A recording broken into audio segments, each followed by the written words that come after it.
জাল দিয়ে আসলে ও আপনি যাবেন মাছের ভাগ আসলে হয় মাছের ওই যে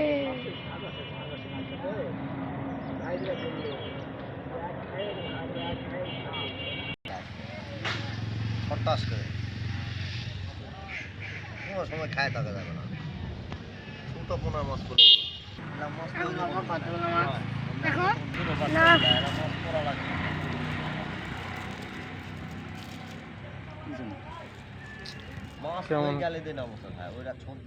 ফোন রেখে খলি তুলে নেয়